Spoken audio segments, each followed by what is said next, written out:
change doesn't come by you going to the horizon. Change is when the horizon comes to you. It's not by you reaching out to consciousness, it's when the consciousness reaches out to you, or to your brain, or to your state of mind. You, when I say you, we're talking about your brain, your mind. So basically, it's gonna keep going back and forth no matter what you try to do. What I'm trying to tell you is to struggle less with your life.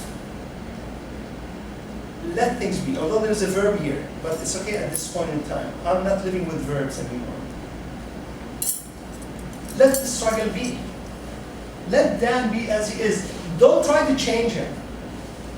And don't try to change anything in this chain. Let the chain be, because if you try to take this chain apart, you're going to find yourself in another chain of reactivities. If you try to pursue a horizon, you're going to find yourself still pursuing the horizon. That's where I feel like, well, just let me die. I don't want to keep doing this.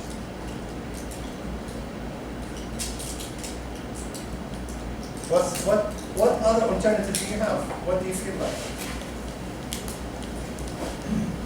What do you want to do? Can I chime in there? When it happens that your state of mind clears up, you will no longer see the same movie that you're seeing right now. Is that true? The movie, you'll see things as they are. Therefore, it won't cause fiction because you will have. But I don't really care even if that movie changes. Why do I have to be alive? I don't understand. I thought of this one time. Sorry, not one time, but several times. Why am I living? And I had just quick instances of saying, I don't care if I die now. What am I living for? That's before awakening. I thought of this. Honestly, I almost gave up. What's the meaning of life? I don't care about money. I don't care about any worldly possessions. So what's the point of living? And that was kind of how my search sort of started, is like if I was introduced to God as a very punitive, puppet master who knew everything, and was supposedly all loving, but he knew I was going to screw up and he was going to burn me in hell forever for it. And I thought, why the fuck did you bother? Just to leave me an amoeba. I didn't need this. And then I got on this little treadmill of search, and it's like, okay, there are purpose behind this, and and then one of the things that I've gone through here is like, okay, it's just random when some of us are never going to make it, and it's like, okay, so then why? Then I'm back to why the fuck did you bother? I'd rather be an amoeba, I don't think it would bother to be an amoeba, and so okay, and so that's where part of my struggle is. It's like, I don't have to change. I mean, my life is pretty amazing. Some of my stuff sucks a little bit, but on the whole, right. But it's just like pointless. Why? Right. If this is as good as it gets, I had 2 kids, they're pretty good people. I live in a pretty nice house, and I am in Hawaii on, and if this isn't enough, then screw it. Right. Right, you're healthy, you're doing fine, you pay your bills, you have a shelter, you have a roof over your head. Yeah. So aren't you happy? I don't know. It's because of you.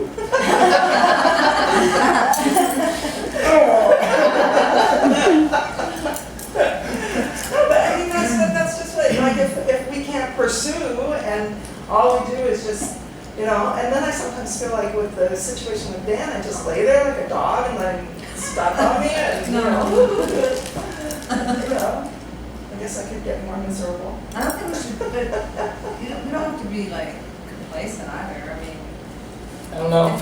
I'm confused. Like when you just said that about Dan, just lay there and be a doormat or whatever. I mean, all of you here, more or less, you're healthy. You seem to be living a nice life. You're not in Africa starving halfway to death. You're not in other countries where you're being slaved or used and abused, or you're so lucky. Right, from a conventional perspective, you are living in probably one of the best lifestyles, environments in the world. Right. What's the problem? Why aren't you satisfied? Right. Why do you, maybe, I would imagine that everyone in this room, most of the time, your mind is focused on your new mind, or your new mind, a new reality. Like, it probably, whenever you're able to focus on something, maybe you're thinking of this new mind, new reality.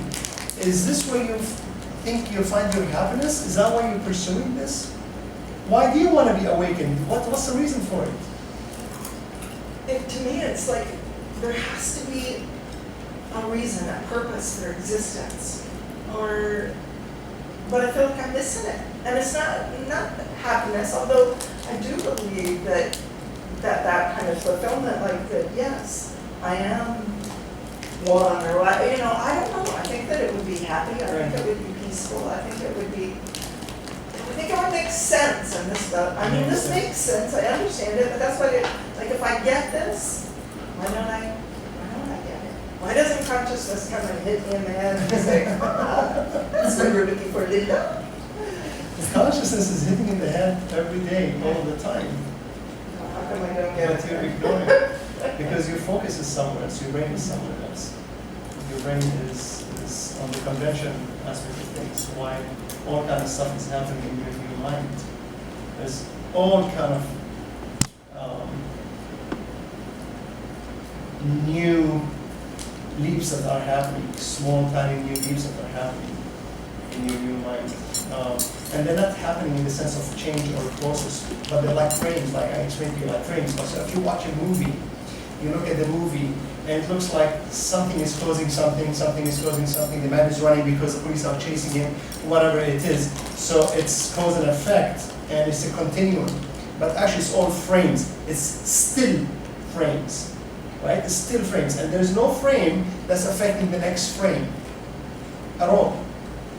So nobody is running because anyone is following. Nobody is suffering because anyone is causing. Nothing that's happening in your life because of anything. There is nothing that you're feeling here because of them. Nothing. So why are you focusing on them?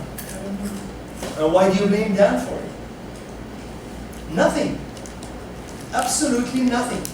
You can't blame anyone for anything. Not even your own brain or your own body. You can never say, I should not have done this. Because what you're talking about has nothing to do with what you did before it. Absolutely nothing. It's like still images, but because they come in such a speed, you see it as a continuum, and you think this is affecting this and this is affecting this. It's like this the pin impression thing. But they are forming patterns which affect. Yeah, The They don't affect patterns each do other. affect. No, but the patterns are what cause your decisions, right? Or your actions. I agree with that. It's I'm going to show you this again. Well, maybe We went through a afterwards. whole class of you telling us that the patterns do. Yeah. No, it's the way you understand it. You know those pins? Those pins that come up? And you say, okay, this pin affected this pin, and this is why this pin came up. So Dan affected Linda. Linda, her emotions went up, her actions went up, and she did something else. So all of this is a pattern of reactivity in conventional terms. It's a pattern of reactivity in conventional terms. But the truth, the underlying truth, is this pin did not affect this did not affect this, did not. Okay, then you say, what made this pin go up? What made this pin go up? So inside this pin, there's many tiny little pins. When this pin goes up and this pin goes up, this is up. So each pin represents an event in your life, or a thought, or an emotion, for instance. And then inside each one of those pins, so all of this is right here. And then this pin also has tinier little pins. For this pin to go up, for this single pin right here, to go up, and on so on. And this is also now is in science. So the atom, for each atom to to become an atom, there is subatomic particles in it. But for each subatomic particle to become a subatom, it has another subatomic particles, and it's infinite. Well, I didn't mean patterns of reactivity. I meant patterns in ourselves. It's all patterns Like of my reactivities. reason for reacting to something or for doing something is because of my own pre-programmed patterns. Not because of, hers are not because of Dan's. Hers are because of her patterns. Yeah, but I get why you're saying that it's not the cause and effect, because there are days when I'm more, when this brain is more successful at not playing the same pattern. There are Right. days when I can truly That's right. laugh, and it's almost the same scenario. That's right. And then there are other days when I'm just pissed off and You fall in the trap. yeah, Right. yeah. And so, Different chemicals involved. yeah, and I don't understand what's different, because it's not that it felt like I was more conscious, but it just, sometimes it really is almost comical, and other times it It is is. insanely, and I would label it abusive, but it can be the very same thing. Right. But it is in that reaction, and I can have both patterns triggered or fired for. That's right. That's right. I have a question. Could your state of mind be possibly affected by your state of nutrition? But then we're programmed to feed ourselves. And I was thinking, a very basic law of nature is eat or be eaten. If you don't eat, you're going to be eaten by something else eventually. And so as long as you eat, you're going to stay alive, right? So in order to get things to eat, you need to be involved in some reactive patterns, meaning that you need to earn money, you need to there needs to be an outlet the way you can purchase food, or you need to get food from some source. I find it amusing that when you talked to fruit, she went over and got I I was triggered. Good observation, And Ron. so obtaining this food creates patterns. Like you say, there's a pattern to earn money, there's a pattern to this, and it all comes down to be feeding yourself. And then the other side is, okay, we have to do certain things so we are not eaten, which means we have to protect ourselves, we have to create some form of security so that we aren't eaten. In fact, we have to stay healthy so that diseases don't attack us or some other attacking something that wants to eat us. It's basically true. So that's how the patterns are generated from both ends in the conventional reality, but we're not conscious of that, but that is actually what's going on underlying our organisms, wouldn't you say? If we're organisms, which means we have to breathe, we have to eat, we have to excrete, we have to do all these other things. And those create patterns of life, of living.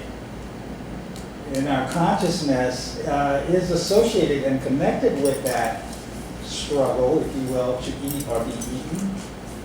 But then here again, we find ourselves looking for another step above that basic existence of, okay, let's find the key to removing ourselves from the struggle of our day-to-day existence and evolve to a point where we don't even have to think about that, although now we don't have to think about it. It seems to take care of itself. We're all here, which means we've been nourished over our lifetimes. Therefore, and I think I'm getting off into a tangent here, but I'm trying to relate this to our state of mind, meaning it's affected by what we eat every day. If you eat a balanced diet, you're going to think more clearly, I would think. If you exercise, your body is functioning at a higher level, therefore you think more Or the clearly. opposite, like, 'cause I used to think, I know exactly what you're saying. but That's a now- conventional perspective. Yeah, right? but now, actually, when you start analyzing it, however you want to say it, maybe your state of mind was first, and then you felt compelled to exercise. You know what I mean? Like, oh, you wake up with a certain state of mind, and then that day you eat really good, and you exercise, whatever, which you think, oh, that caused me to feel this good, maybe the opposite. Well, the ego is probably involved in there too, you know, Yeah. okay, maybe I want to look good, Absolutely. maybe I have to exercise, to look good, therefore I'm going to eat good, perhaps. I don't know. I'll take these statements. But even eating, I always felt was like false belief, like we're stuck in this pattern that we think we have to eat X, Y, and Z, so then our body responds to that belief Right. or that thinking. You know, and then plus mass consciousness, we all feel the same way, so we have Right. that whole It's like disease too. disease Yeah. too that we believe in it, so. Yeah. So in right now, our state of consciousness is in that field where we still believe we have to eat to survive, you know, eat or be mentality. Right. But I would think that would go away. You'd evolve out of that. Yeah. To the point you don't need to. You don't need to Well, eat. there is the instrument, there is the instrument, and there is a musician. There's instruments and there's a musician. The instrument, for it to be functional in the conventional realm, which is all misconceived. Okay, it's all experiences. It's all the consciousness experiencing. You know, I have a chicken. It's funny. And I was watching, we got the chicken a couple of months ago, and 4 chicks. So I was watching the chicken, how it changes its behavior towards food that I give her. So I started giving her brown rice and white rice. For instance, cook for her white rice. And she didn't want to touch it in the beginning. And then she tried it, and then she just had a craving for it now. So it took her a few times, and then now she jumps on the white rice as soon as I put it for her. And I'm sitting down and just observing the chicken, thinking, you know, what is she experiencing, and how that experience becomes a neural network, and how the neural network becomes genetic, and all of that is matter. So how an experience becomes a pattern of form, of matter. And just that just enforces my knowingness about how everything is just everything, every form is just an experience. So if a chicken or a human can experience something again and again, and then it becomes a neural network, a memory, right? Which is a neural network, which is form. And then that in time tampers with the DNA, and it modifies the DNA, and then it gets carried on to the next generation. That is form. It's literally atoms. So everything in the universe, a tree or a rock, or a human, it's just experiences, atoms experiencing each other to become molecules, molecules experiencing other molecules to become elements. And so on, and then all the way to the human body and the brain. It's all experience. Experience is what form is. Everything is experience. But to our senses, it looks like what we call form, or solid form. But it is literally all experiences. Remember the patterns of experiences that I put for you here, with, you know, the ultimate experiencer is experience itself. That's one pattern that makes it maybe the most essential form in the universe. The subatomic string. And then so forth. Then you have bundles of experiences. It's literally like that. I don't know how literally you took that bundle of experiences. It's literally like that. For me, it's very clear in my own mind. It's all experiences. Everything is experiences. A chair, everything in this chair, every atom is an experience. Atoms experience atoms. Subatomic particles experience subatomic particles. That experience becomes a bundle of experiences which we see or sense as matter. It's all experiences. I don't know if you're able to conceptualize this, but basically that's all what it is. And there is no solidity. And so. And so what I'm saying is, when you experience things and you try to change them or reject them or resist them, basically, is because you think that they are as solid as they appear to be, or as rigid. You know, her experience, the story that she hears from Dan, or the story she's making up, she thinks that this is rigid. This is a story that's going to stay here until Dan changes, or until I do something about it. But it is all experiences, and experiences can change like this. It's not matter that you're dealing with. It's not solid. When I experience this chair, there's no way on earth I can change this chair because it's solid metal and fabric. But it is all experiences. So when you And the bump way I into it, because it's rigid, the experience of pain, of course, is still an experience, but it's experience I'd rather not have by bumping into that chair that appears solid, because we know it isn't.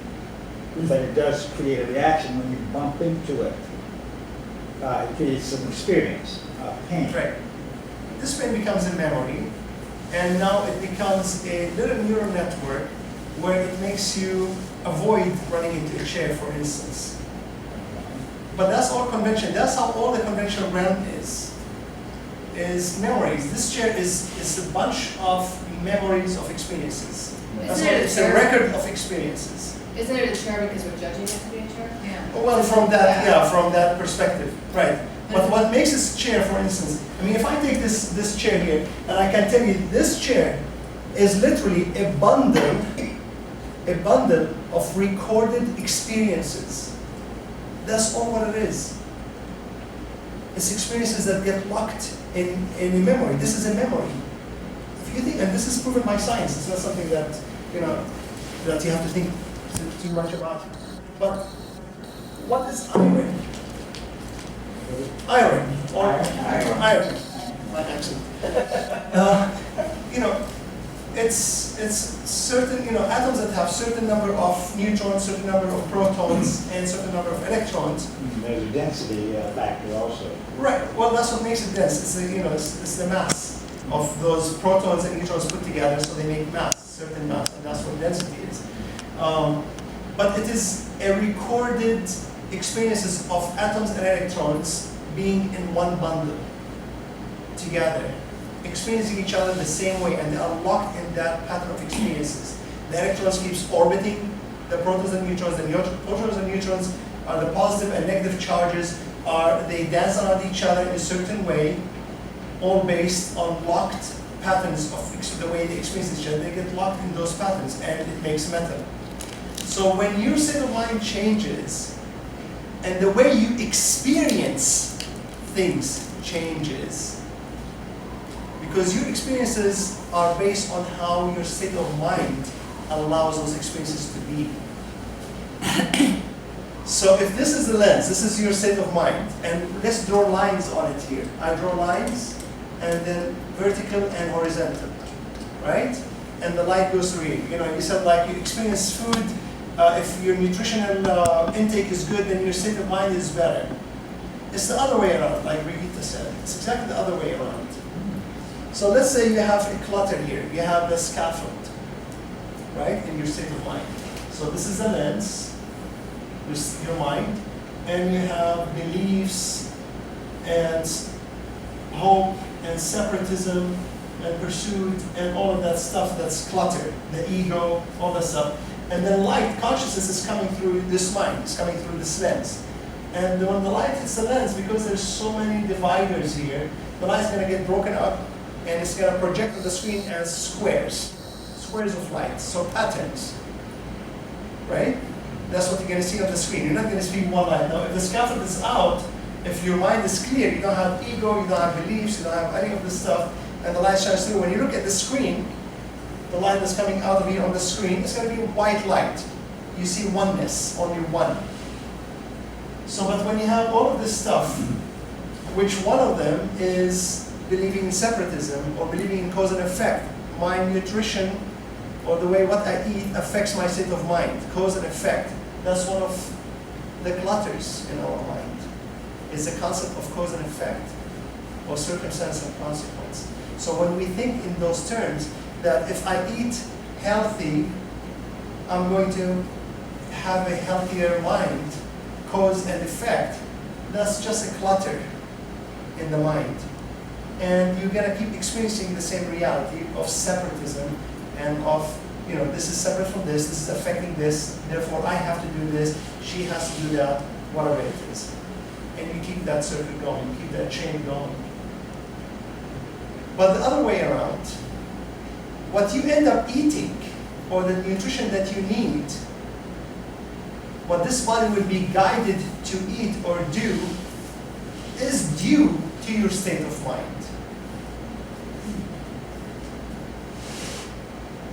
So my state of mind is telling me to eat correctly. Your state of mind changes the way your brain changes your neural network. It changes the way you start seeing things and believing in things or understanding things. And then your brain will end up, this neural network will end up making you eat whatever you need to eat or do whatever you need to do or go get whatever you need to get and so forth. But nothing you get, nothing you eat, nothing you do is actually affecting your state of mind. There's only one thing that can affect the state of mind, only one thing, is consciousness. Nothing, you said again, now nothing you eat or nothing you do affects your state of mind because it's already. You can't go backwards, it only goes in one direction. Right. I get that part. So but that's again, the base that cause an we- effect. We didn't know until we learned conventionally what is supposed to be Exactly. healthy food. In other words, we could go out and drink sodas all day and then we run out, we look around, we gain weight. That's not a cause and effect, you're saying? I'm losing it right here for a minute. See, It's very- I totally get you, Jim, because I struggle with that same thing. And now I'm just starting to see it, Because you it's can also- all the opposite, it's crazy, it's like, But you can also eat McDonald's and be not affected by it. You can take poison and be affected by it. yeah. Yeah. You can have cancer and make it disappear. So you're not dealing with matter, with form, by cause and effect anymore. It is just like still frames, but now there's new frames coming in. And now you see the cancer disappear. Okay, Or- I have a new boss who likes the air conditioner really, really, really cold. Can we change And you know how that? I am, I'm already like, actually so he likes it like a refrigerator. Okay, so now, And it's irritating you, or it's bothering you. yeah, Wear winter clothes to work. right, yeah, I know, but And I mean, I change like. before you go home. Yeah, but I mean, I do like to wear my summer dresses, so yeah, so besides wearing winter clothes, with my state of mind,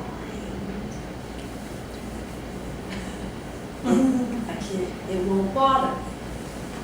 Okay, Well, no. just You have to do whatever, if it bothers you, go tell me. You're not changing it. No, he said he's not changing. Oh, okay, well, He said he's not gonna live in, he's gonna keep it like it is. Okay. and that bothers you. Yeah, But you're not changing your state of mind. no, I'm saying, yeah, I need to, it's hard for me, because I'm already cold challenged, as I say. okay. Your new mind is why this instrument is here. Every one of those instruments is for the new mind to emerge and be present amongst the world of form through this instrument. And there's only one function for the new mind. There's only one purpose for the new mind. Only one purpose. And if you started thinking that I am the consciousness emerging in the new mind, and my only function, my only purpose is to accept. That's the only purpose of the new mind. The new mind has no other function whatsoever. It is here just to accept. Which mind do you want to use when you experience that air conditioning scenario? I'm accepting that I'm cold. I don't like to be cold. Your brain doesn't like it. Your conventional mind doesn't like it, because your conventional mind is the one that rejects, not the new mind.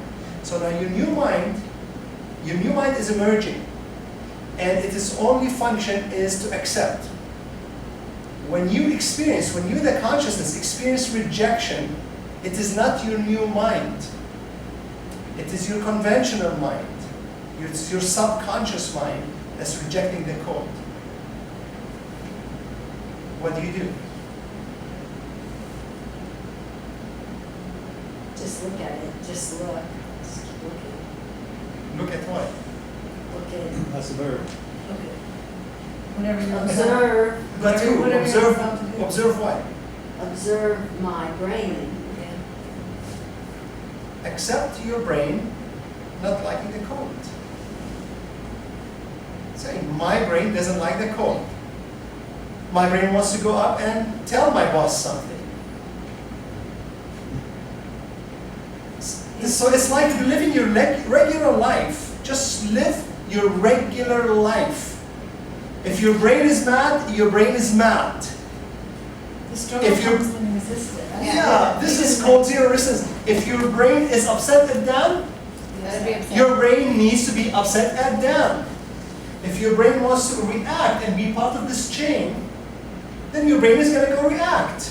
Because you suffer more when you don't, When you try to. when you want to not, Do the bad, like, when you want to not fight down, when you want to, Let the new you, let the new mind, let the new mind emerge. And I'm talking in verbs, but this is all conventional. I will tell you all what I'm talking about in an unconventional way. But just because you gotta think in conventional still. So to think in conventional, the thought that you want to think is, I'm gonna let my new mind emerge. I keep stepping on it. What I'm telling you is not true. This is not how it works. But you are going to think in conventional terms. So think like that for now. So you struggle less.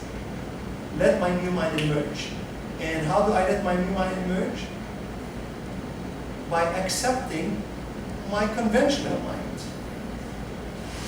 Who's accepting the conventional mind? It's the new mind. Every time you say, you know what, my brain is feeling happy. You don't have to. Actually, I find myself doing it more with nice and good things, so to speak, from conventional perspective, than negative things. Usually we wait until something negative happens, and then all of a sudden we want our new mind to merge, and we want to accept things, and then we struggle with it. Do it whenever you're happy, upset, well, it doesn't matter. I'm happy, my brain is happy. My brain wants to celebrate. So, when we come here, we go into meetings, or you see like those YouTubes, you see people standing up and they only talk about negative things and how do I deal with this negative thing. I could be sitting here and telling you, my brain woke up this morning and felt like having eggs and sausage, and it ate eggs and sausage and it felt great. And my new mind accepted that. It sounds so unimportant because there's no negativity in it, because we give so much importance to negativity. you know, reach out. But you have so much more opportunities. Maybe you have one negativity a day, or a week, or whenever, and you have dozens of positivities every day. Those could be the platform for you, for your new mind to emerge and accept. Don't wait for something negative to happen to say, I'm going to accept the negativity. Accept yourself being here and smiling. My brain is smiling.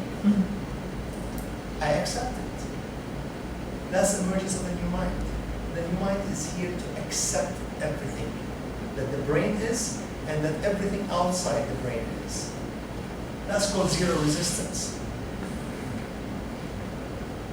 But that's where the